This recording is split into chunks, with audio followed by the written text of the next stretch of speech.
Now, as we know, COVID-19 has had a devastating impact around the globe. Many people have lost their jobs or have been forced to take voluntary retrenchment packages. Others have had to take some massive pay cuts as companies struggle to stay afloat during hard lockdowns. Well, finding yourself jobless can have a drastic impact on your entire life. So how can you cope with being retrenched? And also, what's the best way to utilize that retrenchment package? Let's get some answers now from clinical and industrial psychologist Linda Gameshuisen. She'll also give us some insight on how to modify our lifestyle and navigate this very difficult period. Linda, good morning and thanks so much for your time. So let's talk about what you've seen, what you've heard from clients or patients over the past year or so, those who found themselves in this predicament. What is their biggest challenge? What is their biggest concern? Right. Thanks so much for the opportunity, Rebecca. Well, I think the crisis affects on it a whole lot of different levels. Obviously, the one side is that you're trying to come to terms with this major impact that it's had on your life. And then at the other side, you actually have to start looking at the practicality. Linda, before we get to that, can I please ask you to just come a little closer to your device? We are battling to hear you. Sorry. And yes, you can continue with your thought. Okay, great. So as I mentioned, the biggest challenge currently for many people is also having to deal with the practicalities with the economy not being great as it is. So I don't know whether it would be helpful to talk a little bit about the different levels at which we have these reactions, because a crisis like this affects us at a mental, emotional, physical, behavioral, and a spiritual level. Absolutely. And it is helpful just to try and understand that. Can I just run through each of those just briefly? Yes, let's start with the actual sort of finding out that you're going to be retrenched and finding out that this is what you're going to be taking home with you, and now you sort of have to figure that out, and then we'll get to the emotional aspects of that, Linda. Great. Well, it obviously varies per person. Some people are pretty robust, so they will very quickly start looking at the practicalities of what is the package that they have and how marketable are they out there, and will they start looking for jobs.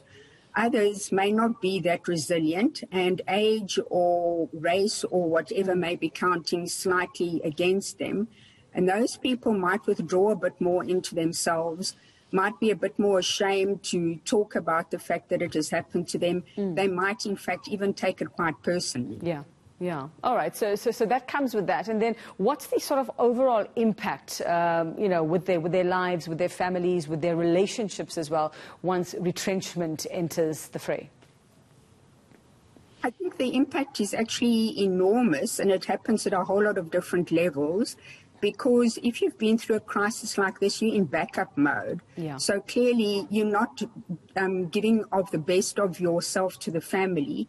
So you might find that your fuse is quite short, that your relationships are very strained. And then one's sitting with a very big reality of the economic reality. You know, are there financial pressures? Is there debt that you aren't able to cover? And how are you literally going to survive in the coming months?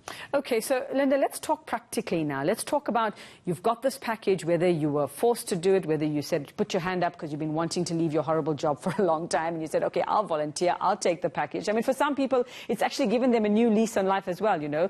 So you've got this package. How do you plan now so that this can sustain you? Because you might not be of retirement age. You might not yet be able to dip into whatever it is you saved for retirement. So how do we make sure that we can maximize the use of the money that we now have from our employers? I think it's essential that you must be able to calm yourself, and that's why one can't actually separate the emotions from how you deal with it. You need to get yourself into a space that you say, okay, what I now need to do is take stock. And then you need to sit down and be quite objective and clinical about what is your current financial situation, what debt you have that is outstanding, what commitments do you have that are monthly commitments, what debit orders do you have. So you need to look pretty carefully at that. And then it would be wise to, it's quite hard to be, give hard and fast rules, but to see whether you actually need to go to the different people with whom you have a financial obligation and renegotiate your commitment. explain to them your situation and say that you just need a bit of grace. Some companies are accommodating, others aren't. So it's actually quite tricky at this stage. But I would suggest that you actually don't sit on this, but rather take action earlier than later to go and talk to the people with whom you have some other financial commitment and come to some other agreement about reducing the commitment that you have. And then you need to look at what is left of your package and what do you anticipate your expenses will be over the next few months and see whether your package would cover sufficiently, your obligations. From what I can gather, many people have not been in the fortunate position where their package does do that. Yeah. And I think that actually offers quite a serious dilemma. If you have a big house bond, the banks might not be particularly accommodating to freeze it for a while. But I would suggest that you actually need to be quite strong and very assertive in what you want to get out of this and to put your needs ahead of those of the companies that you are servicing. Well, absolutely. I mean, COVID has been a game changer. It's made a lot of things possible. At one stage, I mean, we were able to freeze certain things like our bonds or ask for reductions and all that. Linda, just, the other day I heard a term called, somebody called a retrenchment coach. I mean, I didn't even know that existed, but not everybody can probably afford them. But, are there people out there who are qualified, like yourself, who can actually guide somebody affordably so to how to manage this, especially if they've been thrown in the deep end and it came in unexpectedly? I think lots of additional services these days. There are some coaches and clinical psychologists who do pro bono work. Alternatively, there are lots of sources on the information. You could contact companies like Lifeline.